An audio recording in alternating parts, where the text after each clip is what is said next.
कौन भी इस बात को कहते हैं। साथियों, प्राइवेट कंपनियां जिसका उद्देश्य सिर्फ और सिर्फ लाभ कमाना होता है, किसी पूंजीपति का उद्देश्य सिर्फ और सिर्फ लाभ कमाना होता है। आप सभी को एक कहानी नहीं पता होगी, मैं आपको बता दूं। थम्स अप एक कोल्ड ड्रिंक का ब्रांड है, आपने देखा होगा, सुना होगा, यूज भी किया होगा।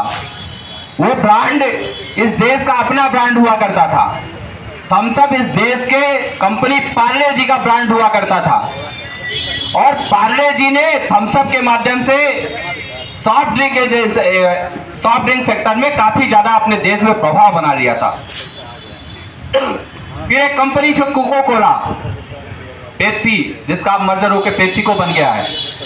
वो कोको कोला इस देश में जब देखी कि हमारा प्रभुत्व घट रहा है, तो उस कोको कोला कंपनी ने थम्स अप ब्रांड को टेक ओवर करने के लिए पार्ले जी के साथ समझौता करना चाहा।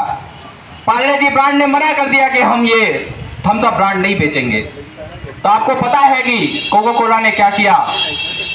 कोको कोला ने उसके एमडी को बुलाया, बोर्ड को बुलाया। उसने कहा कि आप अगर समझौता हमारे साथ नहीं करते हैं, अगर आप अपना ब्रांड हमको सेल नहीं करते हैं, तो हमारे पास इतना रेवेन्यू है कि मैं साल भर पूरे इंडिया में कोको कोला की बोतलों को फ्री में बांटूंगा, और आपकी कंपनी को मैं नेस्तनाबूद करके रखूंगा। तब जाके थम्स अप को कोको कोला को टेक ओवर दिया था पार्ले जी कंपनी ने। प्राइवेट कंपनी का क्या हासिल होता है, मैं आपको बस बताना चाहता हूं कि हमारे देश का ब्रांड थम्स अप आज वो पेप्सिको का ब्रांड बन गया है। ये कंपनियां इस तरह से होती हैं। आपने देखा होगा जियो कंपनी आया है, किस तरह से हमारे देश के बीएसएनएल का कमर तोड़ने का काम किया है। बीएसएनएल जैसी कंपनी, जो कि इस देश में अभी भी आप पहाड़ी इलाकों में चले जाइए, किसी भी ऐसे दूर दराज सेक्टर में चले जाइए जहां पे आपको आम जनमानस की उपलब्धता कम होगी, मतलब वहां का जनसंख्या थोड़ा सा कम होगा, वहां पे ये जियो और एयरटेल और ये सब प्राइवेट कंपनियों के टावर नहीं लगते हैं। वहां अपना बीएसएनएल टावर लगाता है, क्योंकि उसका उद्देश्य सिर्फ प्रॉफिटेबिलिटी नहीं है, उसका उद्देश्य है कि आम जनमानस के पास भी दूर संचार पहुंचे। ये उसका प्राथमिक उद्देश्य है, क्योंकि बीएसएनएल एक सरकारी कंपनी है। उस बीएसएनएल की कमर तोड़ने का काम कैसे जियो कंपनी ने किया? 2 साल तक सभी को फ्री में डेटा बांटा, और फिर इसके बाद में कैसे कमर तोड़ी है, वो किसी से छुपा हुआ नहीं है। मैं ये बात आपको सिर्फ इसलिए कहना चाहता हूं कि शायद वो दिन भी दूर नहीं कि आज अगर ये बिजली का कंपनी प्राइवेट हो गया, ओपन एक्सेस के माध्यम से, फिर यहाँ पे कोई विदेशी कंपनी आएगी, वो कहेगी हमारे देश के कंपनी को, जो भी टाटा पावर या कोई होगा, कि हम इस देश में बिजली फ्री में बांटेंगे, लेकिन आप अपनी कंपनी को हमारे को सेल करिए, अदरवाइज हम आपको कंपनी को नेस्तनाबूद करके रख देंगे। और फिर से हौस रवैया ईस्ट इंडिया कंपनी की तरह से होगा कि हम फिर से एक तरह से गुलामी की तरफ बढ़ेंगे। आप कल्पना करिए कि अगर हमारा एनर्जी सेक्टर, जो कि हमारे किसी देश की कंपनी चला रही है, या तो अगर ये कोई विदेशी कंपनी आके इस एनर्जी सेक्टर को टेक ओवर कर ले, उस समय सरकार के हाथ में क्या रहेगा? इस बात की महत्ता है, इस बात की आवश्यकता है कि जितने भी आम जनमानस से जुड़ी हुई चीजें हैं, उसमें सरकारी सेक्टर जरूर रहे, क्योंकि बिजली आज आम जनमानस के दैनिक उपभोग किया जा सकता है। ये विलासिता की वस्तु नहीं है। अगर आप इसको प्राइवेट कंपनी को देंगे तो निश्चित तौर पे ये विलासिता की वस्तु बन के रह जाएगी, इसमें कोई संदेह नहीं है। क्योंकि आज ऊर्जा मंत्री जी तमाम ऐसे झूठे आंकड़े देते हैं कि जहां पे प्राइवेट हुआ है, वहां पे बिजली के दाम कम हुए हैं। माननीय ऊर्जा मंत्री जी, टोरेंट का दाम शायद आप देख रहे होंगे, लेकिन आप ये नहीं देख रहे हैं टोरेंट को 4.5 रुपए पर यूनिट की दर से अगर हमारा पावर कारपोरेशन खरीदता है बिजली, तो वो 3.5 रुपए यूनिट उसको बेचने का काम करता है। आप दाम कैसे कम कर रहे हैं? थोड़ा सा उसके बारे में भी प्रकाश डालिए कि किस तरीके से आम जनमानस के ऊपर बोझ पड़ता है। और अगर सरकारी कंपनी किसी भी क्षेत्र में कंपटीशन में नहीं है, तो निश्चित तौर पे उसका दाम बढ़ता है, क्योंकि कोई भी प्राइवेट प्लेयर आएगा, उसका सिर्फ और सिर्फ एक उद्देश्य होगा प्राइवेट प्लेयर्स का, कि लाभ कमाना। उसके अलावा वो कभी जनहित देश हित के बारे में सोच नहीं सकता। साथियों, आपने देखा होगा किस तरीके से कुंभ में फ्लाइट के टिकट बढ़े, किस तरीके से कश्मीर में जब आतंकवादी हमला हुआ तो फिर फ्लाइट के दाम बढ़े।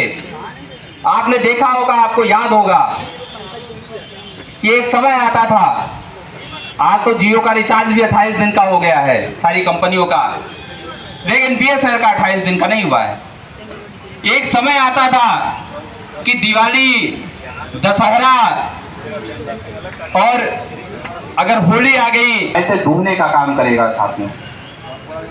वो कभी भी आपकी भलाई के लिए कभी भी काम नहीं कर सकते। एक आम जनमानस के नाते, इस देश के नागरिक होने के नाते, इस प्रदेश के नागरिक होने के नाते हम सभी की ये महती जिम्मेदारी है कि बिजली के निजीकरण से क्या दुष्प्रभाव होने वाले हैं वो हम सभी समझें, अपने परिजनों को समझाएं, अपने उपभोक्ताओं को समझाएं, अपने सगे साथी संबंधियों को समझाएं और इसके बारे में सिर्फ एक आम इस विभाग के कर्मचारी के तौर पे नहीं, एक आम नागरिक के तौर पे भी हम सभी इस बात का प्रण करें, करनी पड़े चाहे जो भी करना पड़े, लेकिन एक आम नागरिक होने के नाते हम इस देश के कर्मचारी तो दूर की बात है, हम एक आम नागरिक होने के नाते हम इस ऊर्जा क्षेत्र का किसी भी हालत में निजीकरण नहीं होने देंगे। साथियों, इस बात को लेकर हम सभी को संकल्पित होना पड़ेगा।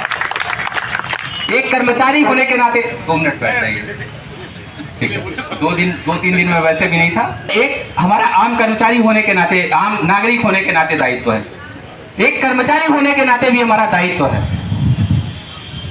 वो दायित्व ये है कि ये विभाग है जिससे हमारी रोजी रोटी चलती है, जिससे हम अपने बच्चों के लिए सुनहरे भविष्य का सपना देखते हैं, जिससे हम अपने माँ बाप और घर के बुजुर्गों के लिए चिकित्सा और उनके लिए कुछ सेवा करने के सपना देखते हैं। और इस सपने के पूर्ति के लिए ही इस विभाग में हम रात दिन एक किए रहते हैं। इस विभाग में चाहे वो 10,000 रुपये, 9,000 रुपये वेतन पाने वाला कर्मचारी हो और चाहे वो लाखों रुपए पाने वाला कर्मचारी हो, बंद एसी के कमरों में बैठने वाला कर्मचारी हो, सब इस विभाग को आगे बढ़ाने के लिए रात दिन एक किए रहते हैं। ये विभाग हमारी एक पहचान है, मान है, सम्मान है। ये विभाग हमारा एक गुरूर है और इसके साथ अगर कोई छेड़खानी करने का प्रयास करेगा तो निश्चित तौर पे हम सभी ये संकल्प लेना होगा हम सभी को कि इस विभाग के कर्मचारी होने के नाते भी अगर इस विभाग को कोई निजीकरण करने के बारे में सपने में भी सोचेगा तो हम उस बात को बिल्कुल स्वीकार नहीं करेंगे, हम सिरे से खारिज करेंगे और इस विभाग को निजी हाथों में जाने से रोकने के लिए हर वो कदम इस विभाग का कर्मचारी होने के नाते उठाएंगे जो भी आवश्यकता होगा। हाँ, आज की आवश्यकता ये नहीं है कि हम बिजली बंद करके अपनी मांगों को मनवाएं और वास्तव में हम बिजली बंद करते भी नहीं है। हम तो सिर्फ अपने बिजली घरों से हट जाते हैं, हम अपना काम करना बंद करते हैं।